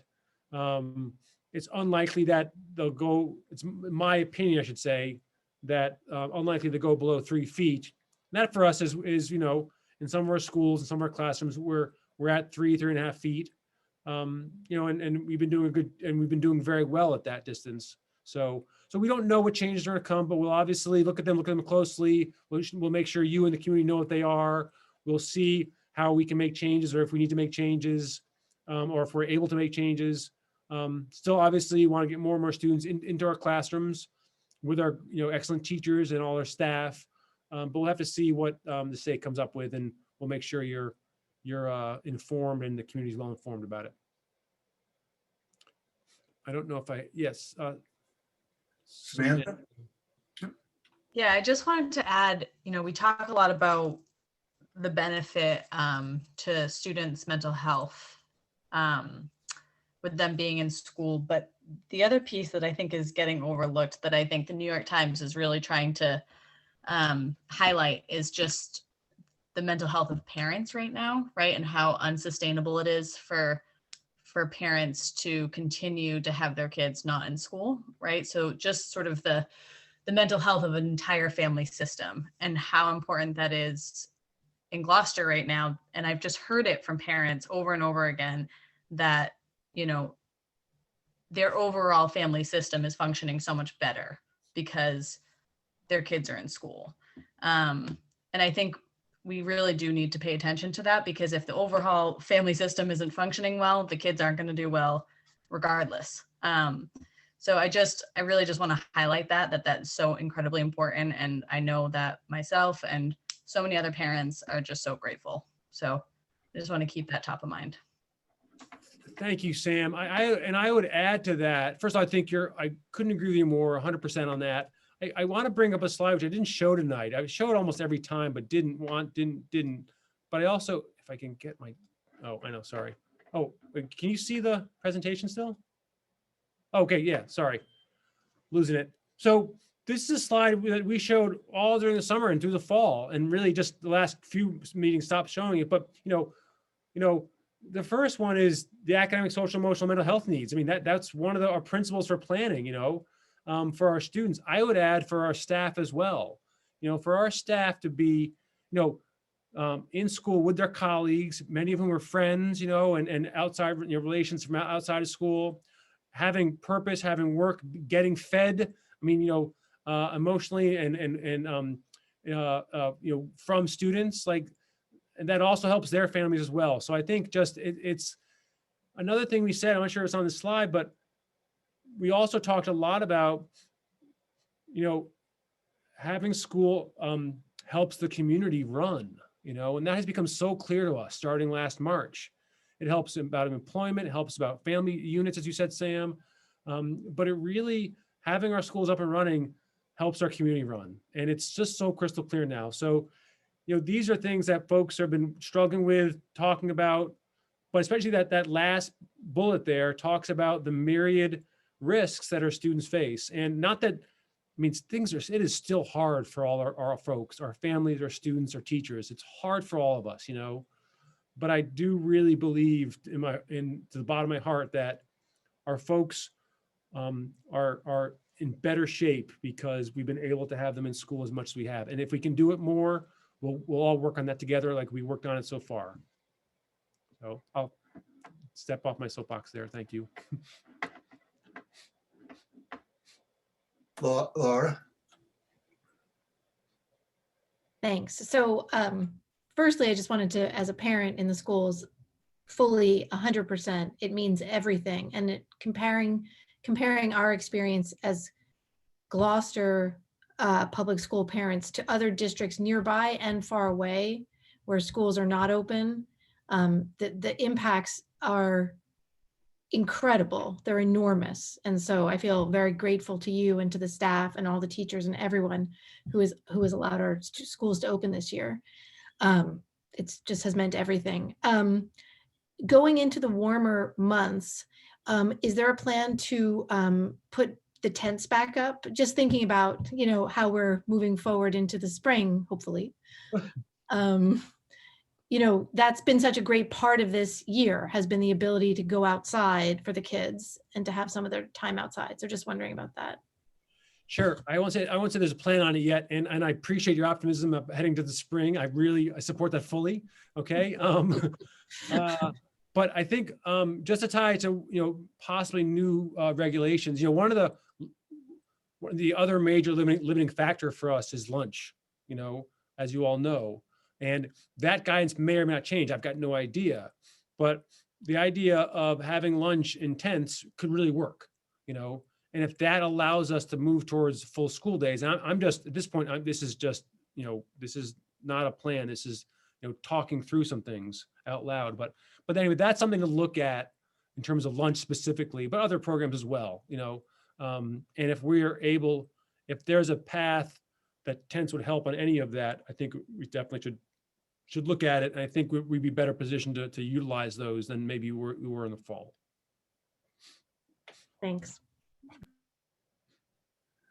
Anything else of the superintendent before we move on? Seeing none, we'll go to committee reports. There's only building and finance. So Kathy, you want to give us an update? Sure. So the Building and Finance Subcommittee met on this past Monday, February 22nd. We spent a lot of time going over the fiscal year 22 budget book and all the tabs and all the information. So that has been sent out and is available for us as part of the packet. I don't think I need to say much more than that. There's a lot of good information in there. It's literally line by line of our budget, very transparent presentation of the budget, and very thorough in terms of somewhat of explanation about Chapter 70, our grants, our enrollment, just everything that encompasses, what drives our numbers and where our funding sources come from, both state and from the city level. So I recommend the public and everybody kind of get really familiar with all that detail. But we do know from priorities from the presentations, what our incremental asks are for this coming fiscal year, and that did not change. We also voted on, no, did we vote? No, we did not vote on the public hearing document, but that will be coming up at one of our school committee meetings where we have to vote for the public hearing to be posted and what that information is. We discussed the dishwasher that will be included and is included in the design for the new school. That dishwasher will not be able to do pots and pans as well as reusable trays. We heard some really good information from Martha Jo Fleming, our food service director, on the costs associated with our current system of compostable materials versus incremental staff and other items regarding using the dishwasher for reusable trays. On Laura's suggestion, I reached out to the Cape Ann Clean Coalition or whatever, and Susan Hogue, who I spoke with, said she was not the expert, but they'll try to find us some information on the environmental pros and cons of different decisions. So she thought that was a good question and something we should definitely have as part of our information that we incorporate as we figure out what the implementation and full use of that dishwasher would be. We went over a salvage list from East Gloucester and Veterans Memorial School. One, so that we know that it's there, and two, in case anybody had anything else that they might think should be on it.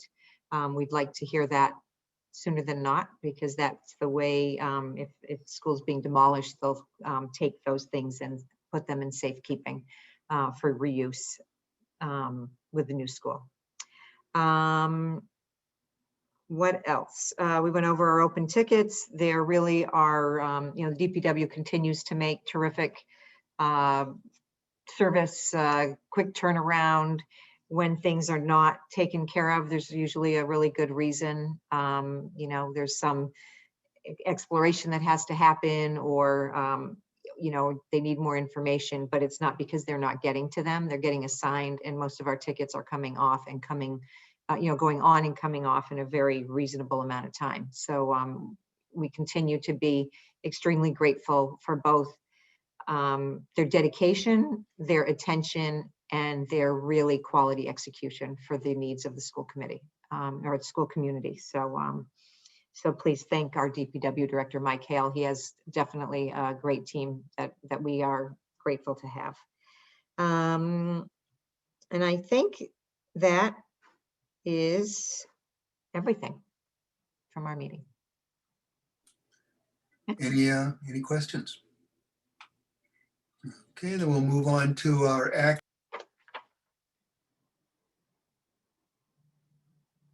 You went mute. There we go. I get it.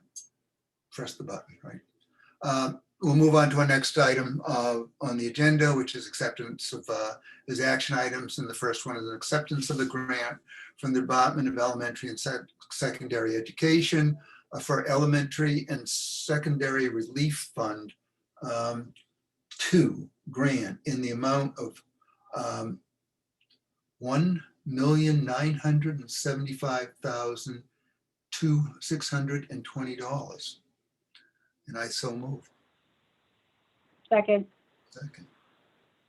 Is there any discussion or explanations? Yeah, could I, Sure. I'd like to just offer the committee a little update on this. So as we shared with you in the last budget update, the presentation, which would have been at the full school committee meeting, and also at BNF, is that this is a grant from the federal government through the state. It's based on our Title I allocation. We have not yet allocated any of these monies to anything yet. We are holding on to it. And as this spring goes along, we'll start building contingencies based on what the federal government or really the state government expects from us for next fall, for FY22, I should say. That's including summer work for students. It also could be used this spring. So for example, we mentioned tents for today, for example, or pool testing costs or other costs that may come up, which we haven't built in yet because if the regulations change, for example. So we're holding this money back and not allocating it yet until we have a clear idea of what the state expects of us for the spring and then going to the new school year. But it can be used through 2020, the 2022-2023 school year as well. So this is probably the most flexible, certainly in terms of time frame, than any of the grants have been yet, I'd say. But just want you to know that at this point, we haven't, don't yet have it allocated and wouldn't expect to have allocated at this point. Any other discussion or questions? Okay, well, we're always grateful for almost $2 million. Absolutely. Maria, could we have a roll call vote? Ms. Weason, Yes. Kathy Clancy, Yes. Mr. Favazza, Yes. Chairman Pope, Yes. Ms. Prince, Yes. Mayor Taken, Oh, yeah. and Ms. Watson. Yes. Okay, it carries unanimously. Thank you very much. The next order of business is, as you all know, next week we were going to reach the sort of the benchmark of having kids in school for 100 days, which is relatively unique in this state and very unique in this country. So it was thought that, and Laura has crafted a letter to the editor from the school committee, just thanking teachers, and it's in the packet. I'm sure you've all read it, and everybody else. We've had to be very careful about making sure we included everybody, and that's important because it's been an effort across the board to accomplish what we've accomplished, and there's nobody involved in the school systems, from parents and students to janitors and nurses and teachers and administrators, DPW, bus drivers, on and on and on, that we could have done it without. So we just are asking for approval that we send this letter to the Gloucester Times. And I'll move that we do. Second. Okay. Is there any discussion? Laura? I just want to ask I just want to be really 150% sure we didn't forget anybody in the letter to thank. So if you guys just have other people's eyes on it would be really helpful. Okay. Joel? There are like a few minor grammatical errors or edits I'd like to suggest. I can do it in this meeting, or if this meeting, if it approves, I can just work with Laura offline. It's like super stuff like, super simple stuff like commas and stuff like that. Do we have to do it in the meeting, or can we can just vote it that there might be some grammatical changes? Okay. Not change. I think that would be fine. Kathy? I think we have been calling our custodians, not janitors. So I think that's probably the more appropriate word to use. Okay. So custodial staff? Sure. Okay. Anything else? I can just confirm that when I used to negotiate the custodian's contract, that they became custodians and do not prefer to be called janitors. That happened many, many years ago. Okay. And, you know, if anybody comes up with anything else in the near future, like tonight or first thing tomorrow morning, that they can think of, then as long as we're not changing the intention of the letter, that I would think that that would be acceptable. We did add parents, correct? Parents and guardians are there. Okay. Any further discussion? Okay, Maria, can we have a roll call vote? Ms. Weason, Yes. Kathy Clancy, Yes. Mr. Favazza, Yes. Chairman Pope, Yes. Ms. Prince, Yeah. Mayor Taken, Yes. and Ms. Watson. Yes. Okay, it passes unanimously, and thank you, Laura, for all the time and effort you put into that. And if we can get a copy, we'll get it signed and off to the Times. Usually we just, my experience is it gets emailed and gets there instantly, and then followed up with a hard copy. Okay. So the next, go ahead. I don't even know if you need a hard copy unless we need it for our records, just so you know. Yeah. Okay. Update, East Gloucester Veterans Memorial School Building Committee update. I guess that's, there's not much that has happened since we had a meeting a couple weeks ago. There's some upcoming meetings. There's a, is it 40% design development? 60%. 60% design development submittal has to go in at the end of March. And the building committee will be having a number of meetings in March rather than just the one, just to approve different things. We'll be getting down to making decisions on some of the interior and exterior recommendations from the interior and exterior committees, as well as some of the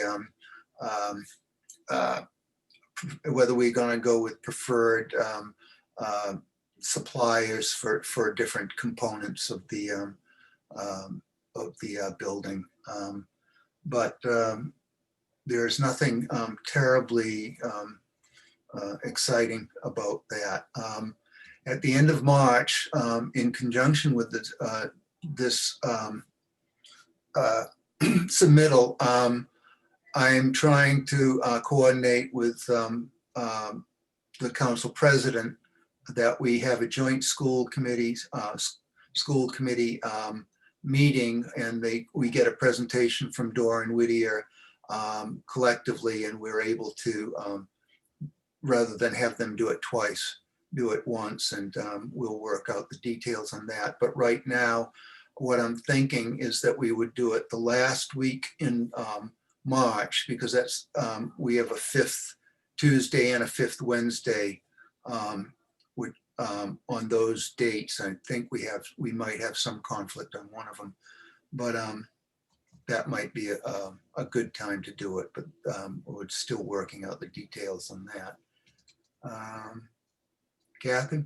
I just want to add that I know Judy Crocker has reached out to both you and Ben from Massachusetts Safe Routes to Schools. I had a really nice conversation with her today for a long time, where she went over kind of her take on the traffic study and her thoughts, which were generally very positive about what's been put forth from Dora Whittier.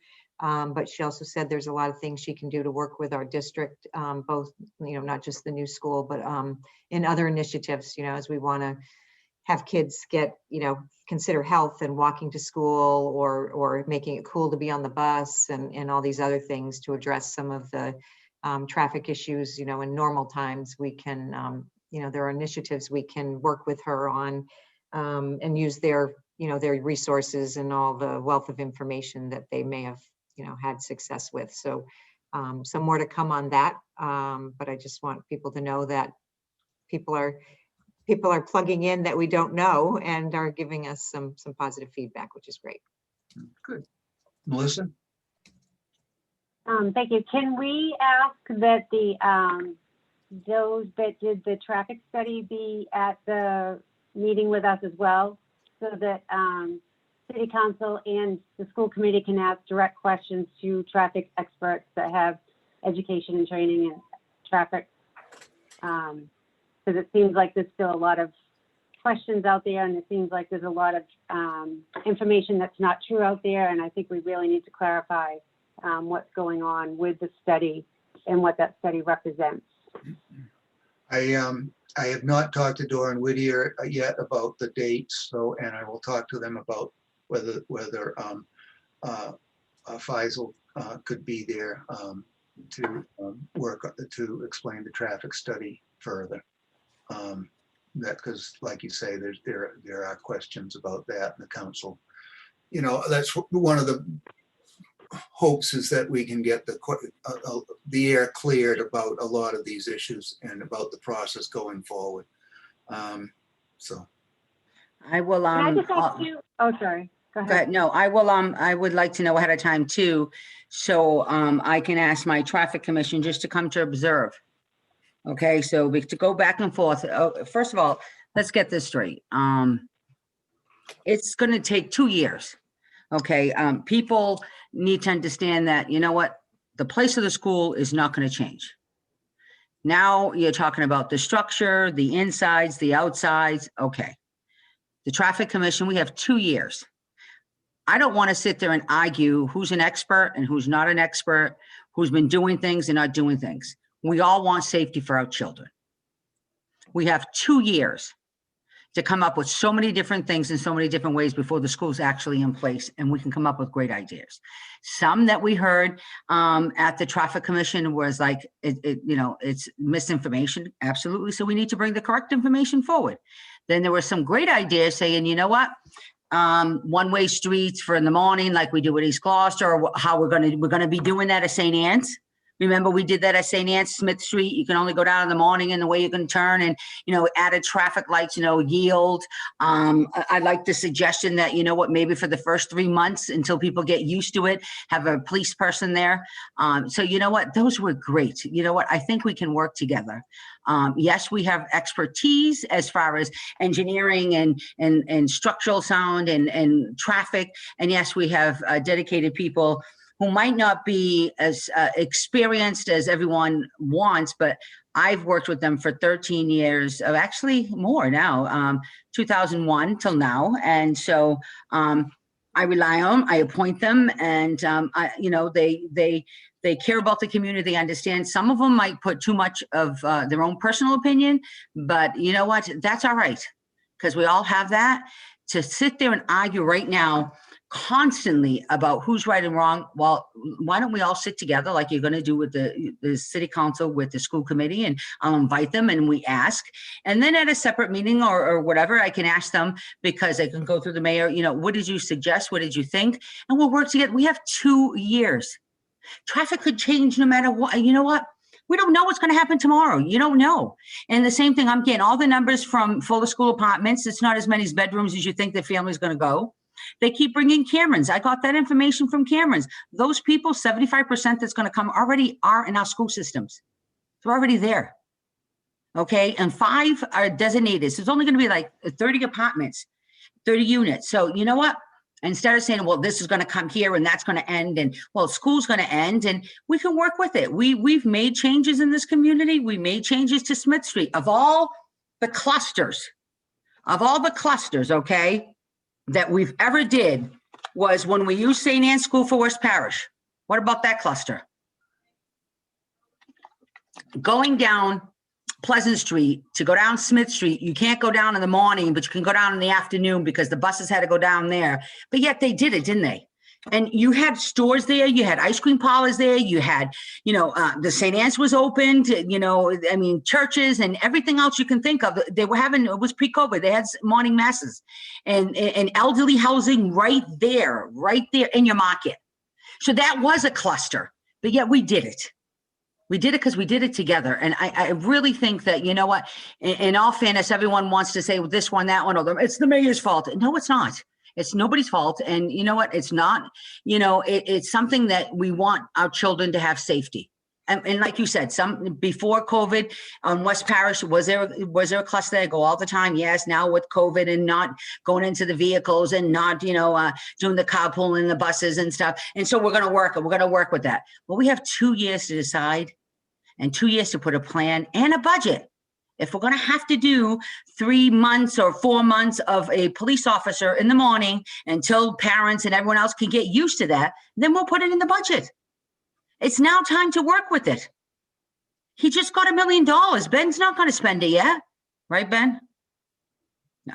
So there you go. Let's get the experts to come. Let's get our traffic commission because they're compassionate, and let's work together.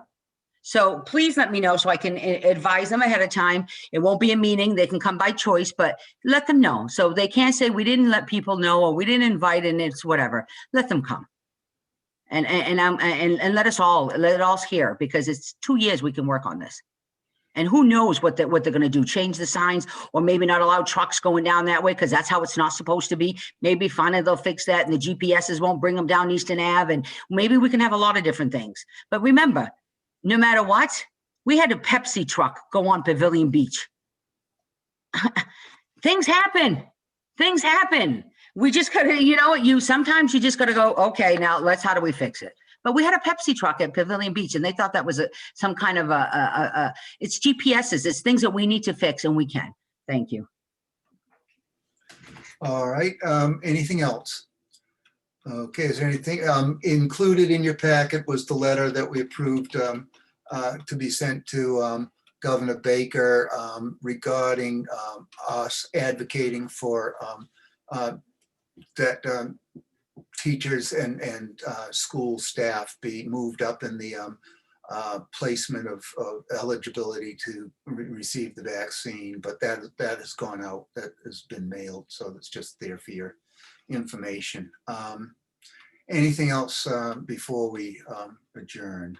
Kathy? I just want to also mention that the letter did go out to our state representatives regarding the MCAS.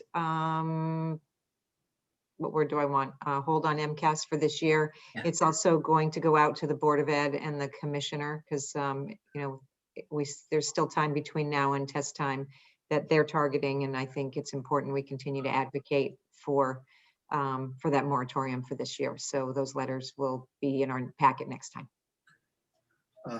I did hear on the news that the federal government is going to be requiring testing to assess math and English in the 3 through 8 and as well as one high school class. So I don't know, it was just on the news, so I don't know any more details on that, but it may be out of the hands of the state.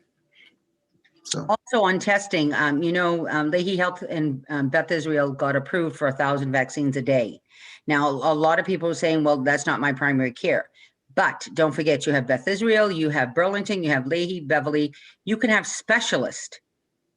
You can be going to you don't have to have your primary care. You could have a specialist that's in those hospitals and still be able to get your vaccine. So anyone, especially our teachers who have 2 or more comorbidities, please just give a little email out or a little shout out to your doctor and say, you know what, I am a teacher. Because, you know, I asked the question is, okay, so the next level that the hospitals are supposed to inform us, like Leahy, it was easy if you're all over 75. They know who was 75.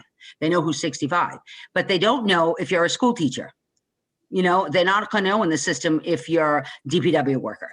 Okay, so I'm asking people just to give a little reminder because I asked them, we had a meeting today because we wanted to go get regionalized here and actually, you know what, I said, you know what, we'll do all teachers, we're gonna have to. And I joked around, I said, just give them all a pack of cigarettes for the day and give them something else. I mean, I was really upset like the rest of you. It's not fair. And I always say it's not fair because, you know, you want to push them in school. They are in school. Our teachers been in school. And you know what I'm saying? Let's vaccinate them. So, we had a great meeting with the communities of Cape Ann, including Manchester and Ipswich, along with Senator Tara, to work with the hospital. We're getting there. You know, your letters are great. I mean, they're hearing us, but to me, that it's not fast enough. But so now that they gave back the vaccines to the hospital, I think it's going to move a little bit quicker. And if we can get the other one set up that we're trying, I think that we're gonna hear that we're going to be moving along faster. And like I said, it's 65, but 2 or more comorbidities with anyone over the age of 16. So that's a good thing that, you know, and especially with our dear children who have Down syndrome. So the fact is they need to get vaccinated also. So they're up there, but you can't get anywhere. So now that they're giving the hospitals, and that's including Mass General, Lawrence, it's all over, I think you'll see it moving a little faster. So that's just a little update on that. Great. Anything else? Do we have a motion to adjourn? Oh, absolutely. Second, first, and third. So moved. Maria, roll call vote. Ms. Weason, Yes. Kathy Clancy, Yes. Mr. Favazza, Yes. Chairman Pope, Yes. Ms. Prince, Yes. Mayor Taken, Yes. and Ms. Watson. Yes. Thank you very much. The meeting is adjourned, and we'll see you all soon. Good night, everyone. Be safe. Good night, everyone. Good night. All right. Night.